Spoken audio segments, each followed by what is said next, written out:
Hey, everybody, welcome to Remove Logic Radio.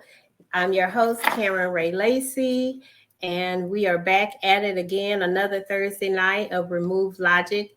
I'm excited about tonight's show. I have a friend, a new friend, um, a friend of mine, and I'm just excited for you guys to meet him. We are kind of on the same journey, and just in our conversation, we begin to talk about where we are, how God does what he does. And in the midst of what he's doing, life starts lifing. And so tonight on Remove Logic Radio, we're going to be talking to Jonathan Davis. He is CEO of Davis Consultants, a new friend, and I'm going to call him a dear friend because sometimes when God sends you out, he partners you with somebody like he did with the disciples two by two, and you just kind of meet and connect and know, hey, I see you and you see me. So without further ado, Jonathan Davis, you can come and present yourself. And thank you so much for saying yes to Remove Logic Radio Show. Let me first say I am honored to be here, to be on the show. I feel like, oh, little old me on this big show with Darren. Okay. Well, thank you. See, there you go. There you go. Just like you said, I am the CEO of Davis Consultants. We do life coaching, neuro linguistic programming. We do business consulting and coaching, ministry consulting, and then we just added the branding and marketing. And outside of that, I also do speaking engagements. I go either on the ministerial side because I'm a licensed and ordained minister, or the motivational side. I'm talking to your audience of any sort. It could be your employees. It could be an auditorium of just people that you need to inspire. That is what I do at Davis Consultants. So tell me, Jonathan, I know you're in Dallas. Tell me a little bit about, this show is Remove Logic. It is that God is not bound by logic nor logistics. And so when he does what he does, it is beyond our understanding and it's beyond where we're standing at that time. So talk to me about how you got to Dallas. Whew, okay. How long is the show? 45 minutes, good. And we know God can do a whole lot in a little bit of time. So let's just go there. So I'm from Miami, Florida. And after high school, I went off to college at Payne College in Augusta, Georgia. And after getting my degree there, I stayed and had careers. So I was a radio personality for a couple of gospel stations for some years. And then I became a reporter and fill-in anchor for NBC.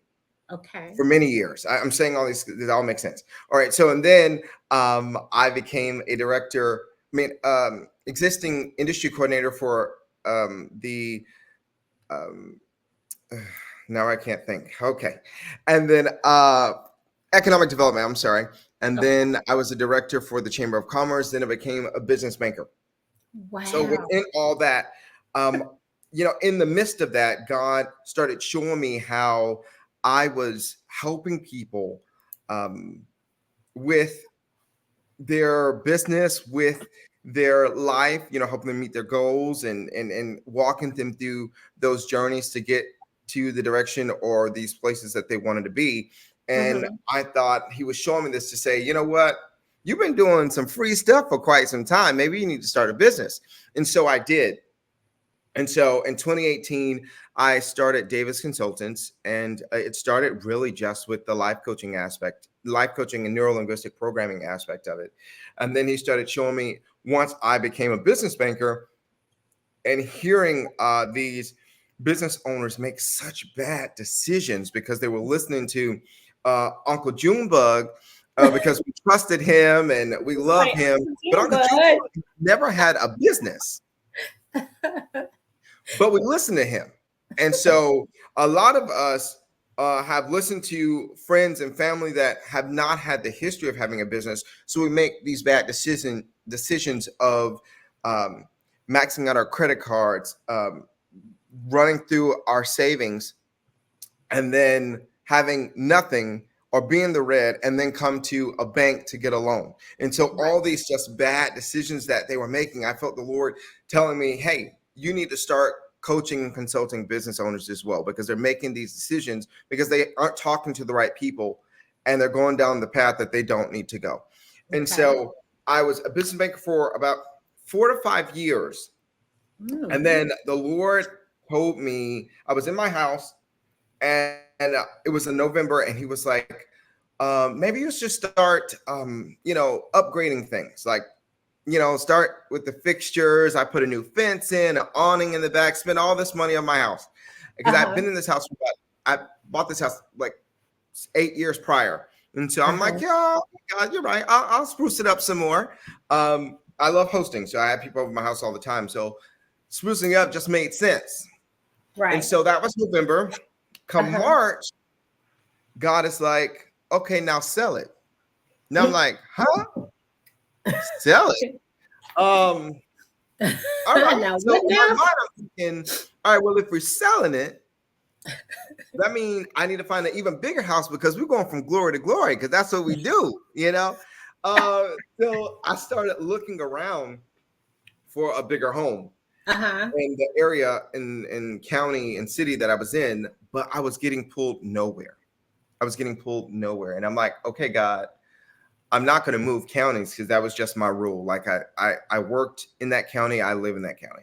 And so I'm like, what are we doing? And then God reminded me that he had shared with me 3 years prior, said that your time is up in Augusta, Georgia. And when he told me that, I thought at that moment, I'm like, all right, let's go. But then in the midst of that, I got another career. I started working. I'm doing very well at this job. I mean, very well. And then he's like, okay, now move. Like, sell your house. And then he reminds me my time was up in Augusta. And I'm thinking, where I'm going then, God? Because no job. So let me backtrack. So the blessing with me in jobs or careers has been any job or career I've ever had, I've never applied for. They always so happen to either run into me, call me, or somebody made a conversation and I got the job. I mean, like that is just wow. When I was in radio, when I was in television, banking, the chamber. I mean, all these jobs I've ever had, if I applied for it, I didn't get it. But God had that open door for me, and that's how I got all these careers. And so in this place of, okay, God, yeah, I done sold this house. And now it's like, okay, what am I doing? So I got a little apartment. I'm just waiting. And so in that process of waiting, God started dropping like little hints of things. Now, in my mind, I thought, okay, so if I'm moving, if I'm leaving, I had places in my mind. So I had California, I had Washington, D.C., I had Charlotte, and I had Atlanta. And I was like, I started applying to jobs these different places, not thinking that's not even how God operates with you. Like, you can apply. I mean, I'm going to do my part because I'm going to need a job. Am I talking too long? Or are we good? No, because I wanted to just, for 1 second, you said you sold the house and then you went to an apartment, right? Right. So while you were waiting, and that part right there for somebody needs to understand that when we move in obedience, of course, we don't get all the answers. And then that wait time. And so just for a moment, let's just put a push pin in the waiting. You went from a house to an apartment while you were waiting. And you still are waiting on the where, but you were still moving and doing things while you were waiting. Most definitely. So sometimes when God gives us something to do, of course, it's bits and pieces. It is not always the larger picture all at once. It is a portion of the big picture. But you went to an apartment, and sometimes people won't even move. You see what I'm saying? And you said, in my head, I was thinking this. But again, the logic of it all, removing the logic, which is what God does, because it's not anywhere near what you were thinking. You had a concept of Well, I could go here, I could go here, and you named all those states. So I just wanted to, let that resonate with somebody that you moved from the house to the apartment and waited Mm-hmm. and waited. That's big That is because, frustration can make you not do anything at all, or correct. fear. Yeah. So we can go on. Now, you applied in all these places and you had a thought of the states that you could go to. So how Mhm. did you get from all the states in your logic to Dallas? What did you hear? How did you end up from apartment to Dallas? All right. So can I go back just one little bit? Yeah, yeah, of The course. blessing or this God moment really just crossed my mind. So when God said, okay, now sell your house, he had shown me the face of my realtor.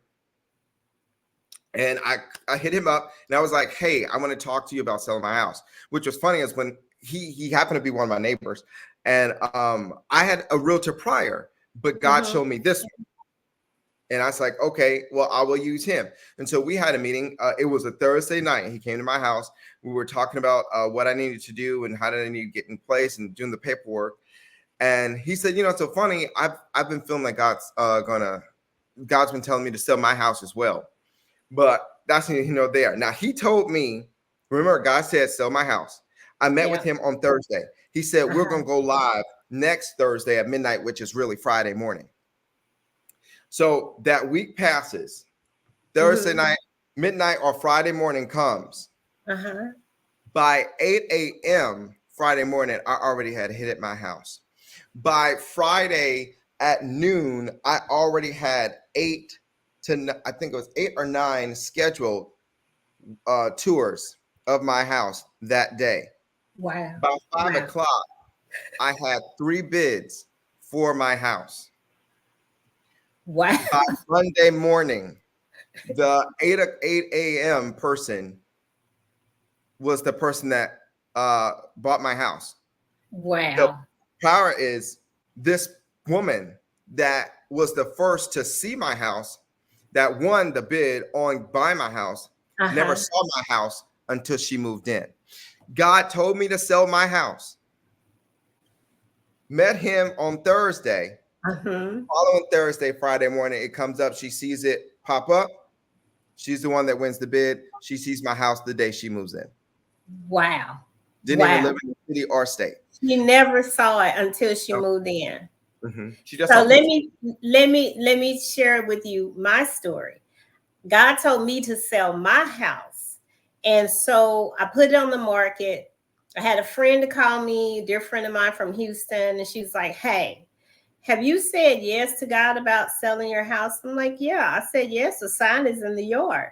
So she tells me that when you say yes, your house, you're going to get a contract on your house when you say yes. And I said, okay. So I wasn't offended by her questioning me. I knew that it was probably, I hadn't just let go of it all the way. So when I got off the phone with her, I just went into a praise, but she did tell me before she got off the phone, she said, the person that's going to buy your house, they're going to come for one look, they're going to come back for a second look, and they're going to get a contract. Now that call came to me at 6 in the morning.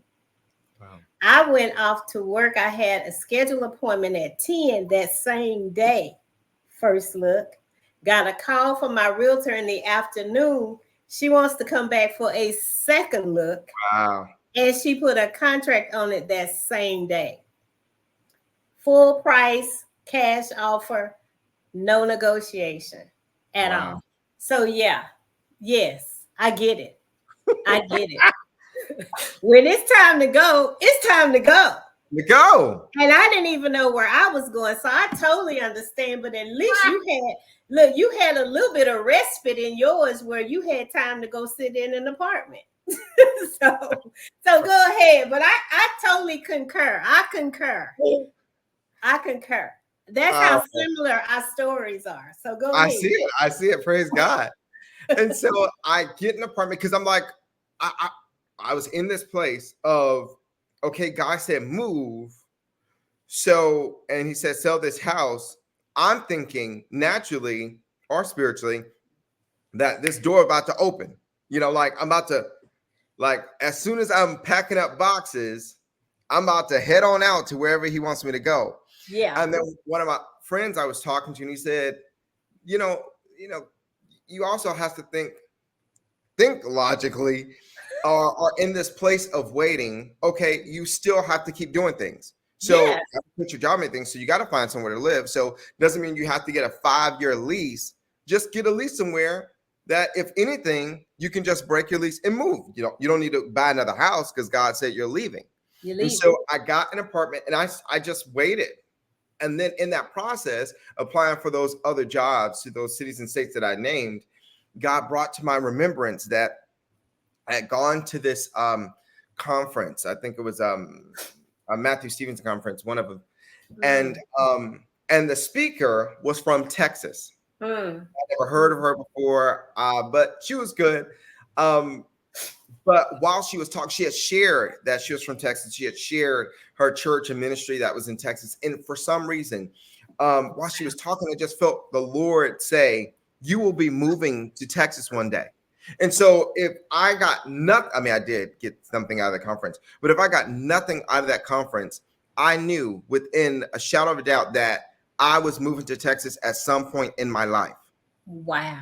Now, this was many years prior to this moment. And so I'm like, okay, all right, well, I guess I'm moving to Texas. All right, God, so we're in Texas. I'd only been to one place. I'd only been to Houston once, and I visited for a few days, and I didn't feel like it was home, but I visited it, and that was the only time I'd ever been to Texas. And so I'm like, all right, when, where? And so time is progressing.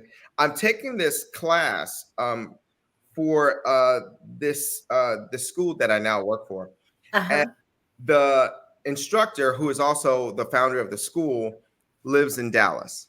And she's like, you could always, look here. And I thought, I don't know. We're going to see, because I'm not moving. And I'm one that I operate in faith. If God ain't said it, I ain't moving. I ain't going to. But staying put and also working, because faith without work is dead, and we got to do our part. And so I'm like, okay, God, I hear her, but I ain't doing nothing until you say, And so I just kept hearing Dallas out of nowhere. So I'll go on social media. Somebody had a vacation in Dallas. I'm in the drive-through at a fast food restaurant or a light. Somebody have a Texas and Dallas a license plate. I remember a judge at some faculty and staff competition at the local college. The guy he said, I've been living in Augusta, Georgia for 20 years, but I'm actually from Dallas, Texas. It was just like ongoing. Getting confirmation after confirmation. And then I remember one night, and I said, you know what, God, I see these confirmations, but I'm not fully sold on moving there. I need you to confirm it without a shadow of a doubt. And I said, God, why Dallas? I don't really know anybody there. I don't have a job there. Why Dallas? Why would I move there? And that was let's say it was a Wednesday night, my prayer to God. Thursday morning, I used to listen to you. I don't know if you know. It's called Clubhouse, and I used to listen to people.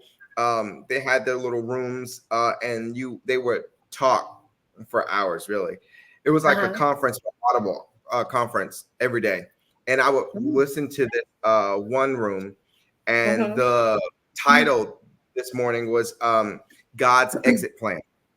Oh my! And so I'm like, oh, okay. You can't get no clearer than me. Right. And I thought, this is a good topic. And so they were talking and just being obedient to God and stuff. And then somebody called me, so I took the call. And so I come in the call. I'm at the gym, just talking on the phone. In the call, and I was like, oh yeah, I was listening to Clubhouse. Go back to Clubhouse. it's usually prophetess something, can't remember her name, but she's usually running it. And then her husband, once I get back on, is now talking. Okay. I think Pastor Mike. And he said, you know, obedience is better than sacrifice. You know, you just have to be obedient to the Lord. He said, just like many years ago when God picked us up and moved us to Dallas, Texas. Oh my God. He said, God moved us there to Dallas, Texas. And me and my wife are just asking God, like, we don't know anybody there. We don't have jobs there. Why would you move us there? This man said the exact same prayer, word for word, that I said the night before. Wow. When I heard that, I said, okay, God, I hear you. I hear you. Okay, fine. I'm moving to Dallas. And I said, at that moment, I said, wow, I was excited. I got my confirmation. And I said, God, I would love to find out where this lady is preaching next so I can share with her that she is a part of my testimony, picking up my life, living in Augusta, Georgia for the past 22 years, where I'm on these boards, where I am big in the community, where people know me when I'll go to the grocery store. I mean, like all these things that this place is familiar. Yeah, that's a good word, familiar. And comfort, where he had me to pick up my life and move. And I now just hear this comfort, this confirmation of I'm now leaving. So I said, God, I want to find out where she is so I can tell her that she's a part of my testimony. 2 weeks later, I go home for a funeral in Miami. To my parents to go to the funeral. And I just so happened to wake up at 6:01 or 6 o'clock. And I look at the clock and it's 6:01 now. And I was like, oh, I can go listen to the Clubhouse room that I normally listen to. Go on there. And she says, I feel the Lord is saying that there are some testimonies in the room. And so I pushed the raise their hand thing. And I'm like, oh my gosh, she lets me up there to talk. And so I share with her what I just shared with you all, how I was listening to this, to their room that day. And the topic was God's exit plan, and get off the phone, come back. And then her husband's talking about how you have to be obedient to God no matter what. And talks about moving to Dallas and how he is, didn't know anything. And they were just being obedient to God. And I said, but I moved to Dallas, but I'm visiting my parents in Miami right now. She says, we live in Miami. It was just so many crazy things that was going to connect. And then to find out, it was like over 200 people in that room. I was the only one that had a testimony. Wow. And so my prayer was to try to find her in some way to let her know she's a part of my testimony to move to Dallas. And I was the only one that God woke me up at 6 o'clock just to be in that room to share that testimony. Now, the thing is, God said moving to Dallas. I still ain't found no job in Dallas, but he still wants me to move here. So I come to visit for a week. And coming to visit, I only knew 2 people here that I only met once. And so they let me stay with them for a few days just to be familiar with the area. I get here that Wednesday and I come here to find a job and to find a place to live prior to my lease coming up. And I arrived Wednesday morning. Wednesday afternoon, it begins to snow and the whole city shuts down. Oh my gosh. There for 4 to 5 days. Oh my goodness. Find a place to live and find a job. And so this does not happen. But while I'm there, because I am pissed. I am upset because I'm like, God, why would you allow me to come here? And this happened. You have shut down the whole city. And I'm supposed to go back with a job and a place to live. Yeah. And so that does not happen. But while I'm there, they say, why don't you ask your job to see if you can do your job remote? And I was like, no, that's not possible because I do business development. I'm a business banker. I have to go to these businesses. They see me face to face. It's a big credit union, but it's a local one. I ain't talking to nobody up here. I can't help my company here.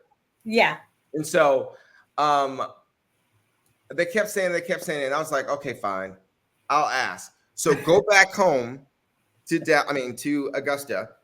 I've been on vacation, and it's now a few days. My boss invites me to this luncheon, and the speaker says, turn to the person on your left and tell them what you need, or you have a question for them of something that you need. My boss is to my left. Get out.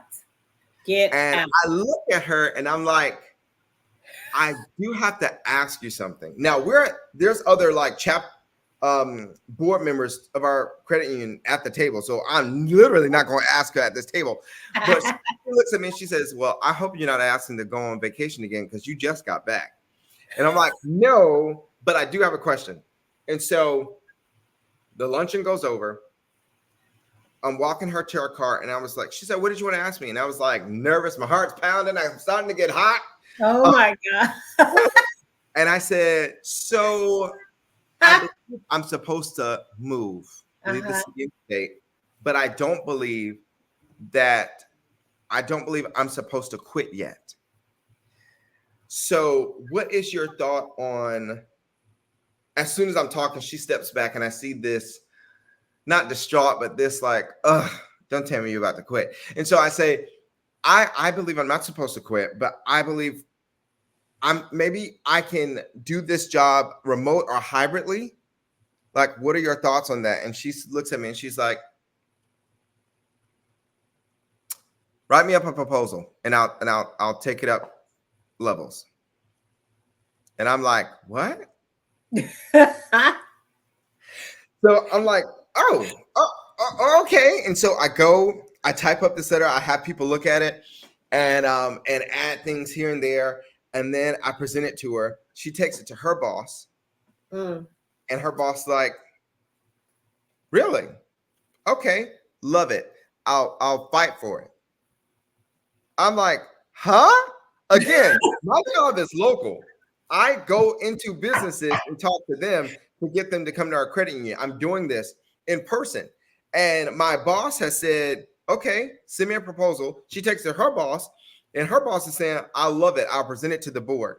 Now, I put on this event before I'm leaving, and her boss comes and she says, I hear that you are living your life, your best life, and moving to Dallas. I was like, no, actually, no, because in my mind, I'm staying in Augusta, Georgia for the rest of my life. This is where I know people. This is where I'm, progressing and I'm doing well at my job. And I was like, no, I'm actually just being obedient to God. I feel that God has told me that I need to move and leave. And so I'm doing that. And so, but I don't believe I'm supposed to quit yet. And she's like, I'm always up for a challenge and they already think I'm crazy. So I'm gonna fight for this at the board meeting.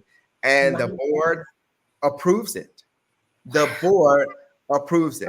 So not only God sold my house, I come to Dallas to find this job and place to live. And he's like, don't worry about that. I got you covered. All I need you to do is come here to open your ears to hear them say, just ask your job to make your job remote. So settle that. Now I'm like, I did not settle where to live. My lease is coming up. She says the two people, she says, we have this big house. We have a bunch of rooms. You can stay here as long as you need to. What? I sold my house. I'm able to keep my job. Yes. And now I have somewhere to live. And you have somewhere to live. I'm moving. And here we are. So I stayed with them for about 2 months. Of course, I didn't stay for free because I don't believe in that. And they were like, you ain't got to leave. I was like, yes, I do. Like, it's just great to just have your own place. Yeah.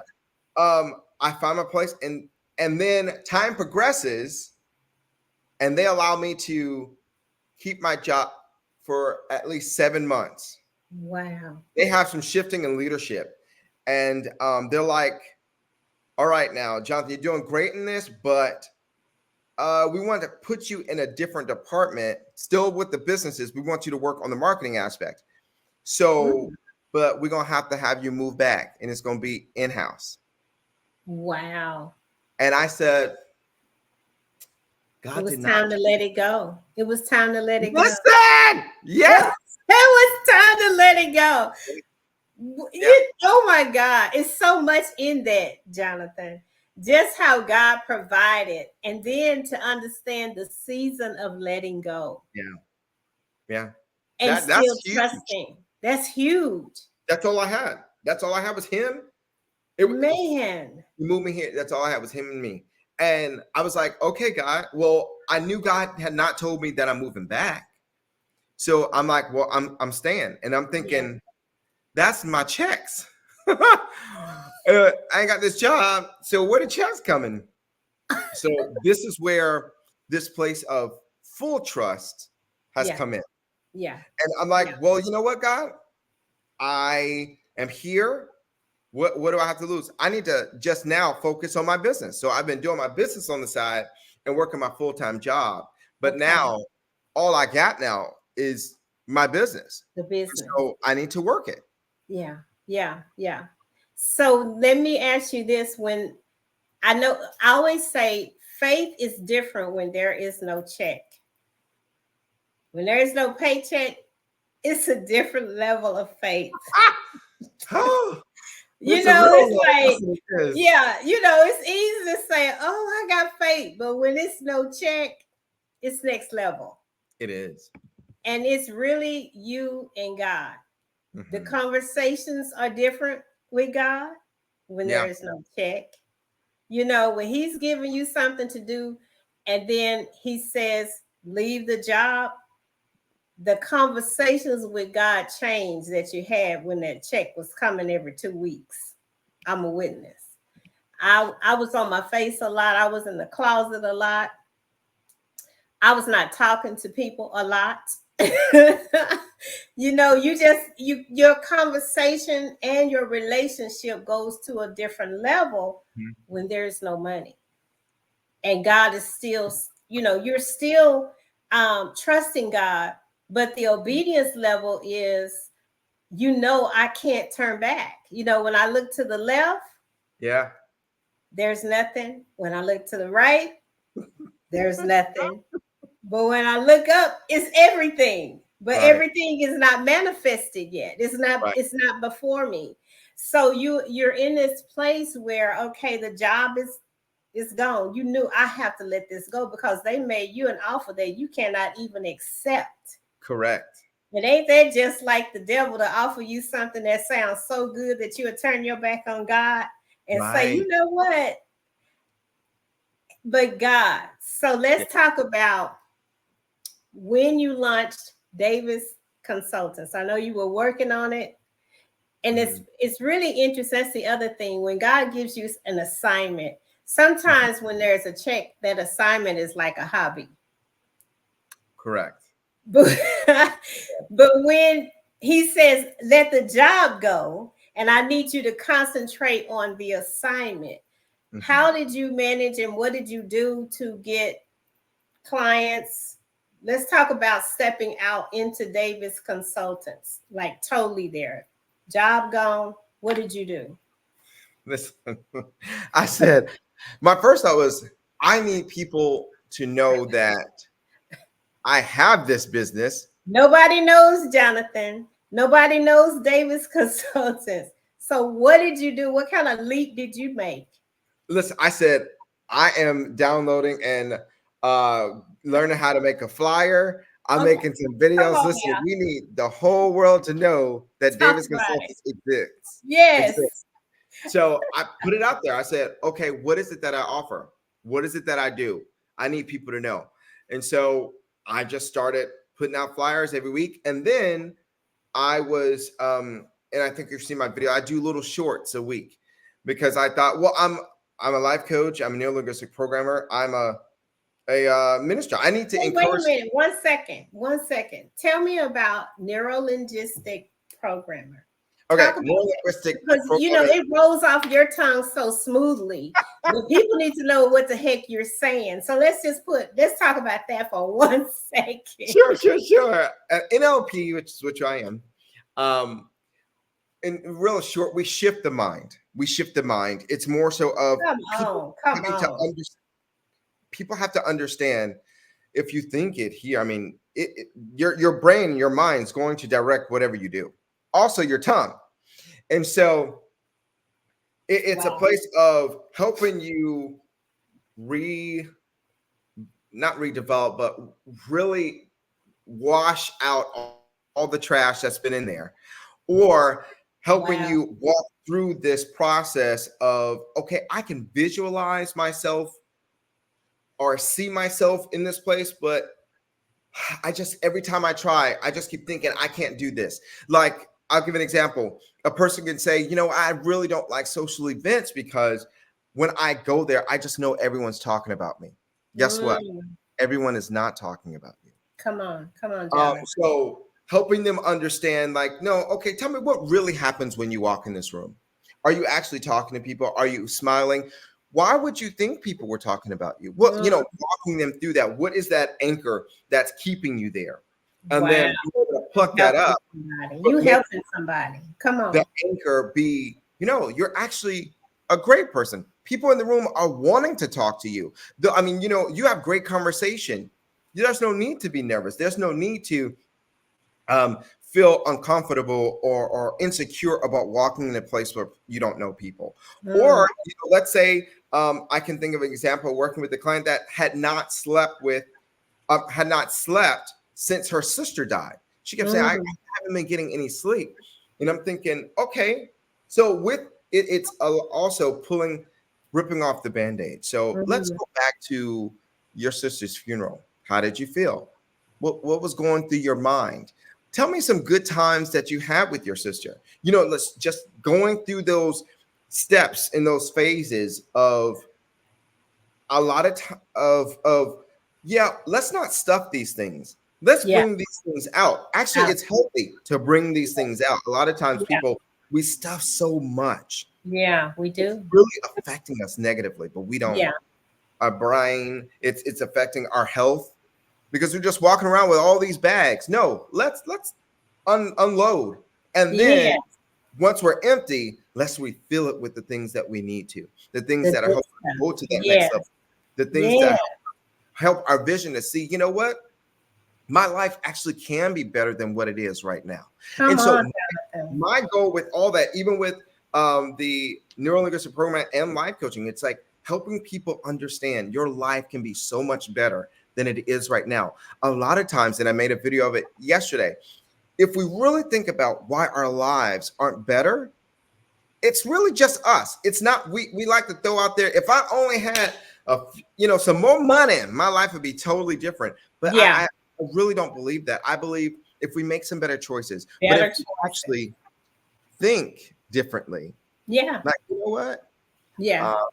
I am better than I've been living. I can live better. Yes. I can live better than I can. Yeah. And that's the premise of removing logic, because oftentimes the things that you think, if you can tweak that just the smallest amount, will make a big difference. Or if you address the things that are underlining, that we usually just compartmentalize, press down, and then put something else on top of it. But the basis of that thing is still the driving force. Whatever that rooted thing is, it still drives you. So I'm glad we talked about that, because I know it just rolls off your tongue because that's what you do. But people need to know exactly how to apply that. How do I apply a shift in my mind? It's easy to say something needs to shift, but how do I apply it? And you just gave a whole process in that. So that was good. Thank you. So hopefully they call me and I can help them through that. Yes. But you guys need Jonathan to help you do that. Davis Consultants. Yes, life coaching. But so we do that. And then so the other aspect of the business was just going places and talking to so I'm putting out flyers, but I'm also running into business owners, different places. And a lot of times we as business owners, definitely small business owners, we don't have help. And then we'll talk about our anointed helpers, but we don't have help. And so we're doing all these things. We're pulling ourselves each and every way. And we're doing the best that we can, with what we have. But a lot of times it's like, no, we can step back a little bit. And so I talk to business owners and say, okay, what's actually your plan? Where is it that you want your business to go? And so I kind of coach and consult them along that path. Some people just have an idea that they've been holding on for years, sitting on that money, just sitting on millions of dollars. They've done nothing because they've talked to nobody. They haven't even tried. Going back to the mind. Yes. Because a lot of times, even this example, God has told you to write a book. Your friend wrote a book. Okay. The words that's on your book is not the same as theirs. What people need to understand is that there are people that we are called to. Never worry about what somebody else is doing. God gave many others, but I always use this example. You have McDonald's, you have Checkers, and you have Burger King. They all sell hamburgers. Yeah. God gave each one of those owners an idea or a download to make a hamburger. But if I close my eyes and I take a bite of each one of those hamburgers, I know each and every restaurant which it's from. Right. One of them would have said, I'm not going to open this business because they sell hamburgers. They would have never been as rich as they are, never been as a blessing to all these people. They would have missed out on the download, the blessing, and the destiny that God had for their lives. So I'm sharing, I hope somebody's watching or listening to know that if God has given you an idea, just because somebody else has it, they don't have your flavor. Right. Just like they all have different flavors. God gave every one of them an idea to make a hamburger. Just like you. You're helping somebody. Yes. You that idea. Yes, somebody else down the street has done it. But guess what? They ain't doing it. They're not doing it like you. They're not doing it like you. Right. People are called to you. There are certain people, or a great number of people called to you. Don't keep yourself in a box or hold yourself thinking, I can't do this because somebody else does or has. Good. That's good, Jonathan. Thank you. Thank you so much for that. You helping somebody. Now tell me, I know, look, we're getting close to our time. Okay. But I want to, if you were to say something to anybody, any of our listeners that may be stuck, knowing what you know now that you are in Dallas, you're out here now, and there is no turning back. I have this thing that I watch Pastor John Hanna, and he say, "We out here now. We out here." So we out here now. So what would you say to someone that, just to even move to get out here in these streets, just get to going? What would you say now that you know what you know? I would say if God has your success, this is what I push. Your success is being obedient.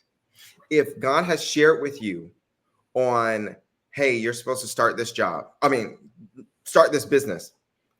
Your job is to be obedient and start this business. God said to you, you need to start this business. Your thought should not be, God, I ain't got no money to pay for all these products. I don't know all the people to get me out there. Your job and your success is just making that one step and starting this business. A lot of times we get in this place of we're looking past today, not realizing God says in his words, he will give us our daily bread. And so that daily bread that I have today, I have everything that I need to be successful for today. All I can do is trust for today. God said to start this business. Okay, I have enough money to start this business today. I'm being obedient. So that means I'm being successful. My worry is not if the clients or the customers are coming. That's God's problem, because he told me to start this business. So that's where my success is. But within that, my first step is starting the business, and then I'm moving forward. Okay, God, I've started the business. Now what's next? Okay, next download. But in that process of being successful, in that process of being obedient, guess what? He said, you know what? Go to the store today. Go to the Walmart on this corner. And you're like, but I don't need nothing. God said, go to this Walmart on this corner. Okay, I'll go. Guess what? I'm walking into this store. Not me personally, I'm just sharing an example. Yeah. And I run into somebody who I have not seen in many years. We start talking. They're like, what are you doing now? You know what? God just told me to start this company. You know what? It's so funny that you said that, because I've been trying to put my money and invest in a company. And I said, I want to invest in a small business. Guess what? You now have some funding for your company. But guess what? Your job, your only job, was to be obedient. And that's where your success is. So no matter, and God, and as we have talked about, and you have shared with me to bless me, and I'll talk quick. You share with me that my prayer needs to be, God, send me my anointed helpers. That means anybody that has the equipness to know what it is that I need help in. God will direct those people to me. And that is what God has been doing for me. You share with me that prayer, saying your prayer needs to change to not just God, give me. God, send me my anointed helpers. And he has done just that, y'all. When you pray to God, you must believe that he hears you and he will answer. It's just the place of waiting, just a place of waiting. But once I started praying that, I started also believing he heard it. And guess what? Anointed helpers have come. Business has changed. The face of my business has changed because of that one prayer that I believe. But I was being obedient. God used you, Karen, to tell me that, hey, you just need to switch it up. You need to start playing the right thing. And he also started sharing with me recently. He said, be specific. I remember our pastor said, hey, you're asking God, I need more money. Somebody can give you $10. Guess what? You got more money. More money. You got to know the amount. That's right. That's right. I can tell God right now how much my debt is. Yeah. Write it down and focus on the amount, and he will give you what you ask for. And the thing about bringing things into focus, it really gives you the reality of the miracle. It gives you the reality of the miracle that God does, because like you said, when you say, God, I need more money, and you get $10, well, you will overlook the blessing of the $10, but you're not asking for what you really need and be specific. Then you will see the miracle manifest based upon what? Your specifications. You have not because you ask not. You know, someone told me, if you ask for something, don't beg small, beg big. You know, ask big. Ask big. You know, we serve a big God, and he is able to do exceedingly and abundantly above all that we can ask or think, you know, bigger than we imagine. But I think the limitations that we put on ourselves, sometimes even going back to what your linguistic programming is the fact that you have to know you worthy. You have to know I am worthy of the blessing. Why? Because he counted me as righteous. He counts me as righteous. So I deserve this, not because of anything that I've done, but because of what he's done. So to change the thought process of I'm worthy, you know, I deserve this. And sometimes we can back up a blessing based upon the doubt or the belief that we are worth it. You know, God counts you as worth. He wouldn't have given you the assignment and trusted you with it without trusting with the provision that goes along with that. And that is the provision, the resources, the increase, you know, just the abundance that you deserve because you trusted him. Because you trusted him. So, Jonathan, I just want to thank you so much for coming on Remove Logic. I know that somebody's going to be blessed by this interview. Now, if you're looking for a life coach, Jonathan Davis with Davis Consultants. If you're looking for business advisory, marketing strategies, ministry strategies, anything that you need to push you forward, I suggest you contact Davis Consultants. I do have his website right here in front of us. So please reach out to Jonathan Davis. Jonathan, thank you so much for coming out tonight just to speak with me on Remove Logic Radio. And I know that somebody's going to be blessed. I was blessed by your coming, and I do appreciate you being transparent and vulnerable enough to share your story. What is it? Do it afraid. You did it afraid. You got to. Got to. You did it afraid. Thank you so much, Jonathan. Thank All you. right. Remove Logic Radio. We'll see you again next Thursday, same place, same time, 7 o'clock, Thursday night. Thanks, Jonathan. Yeah.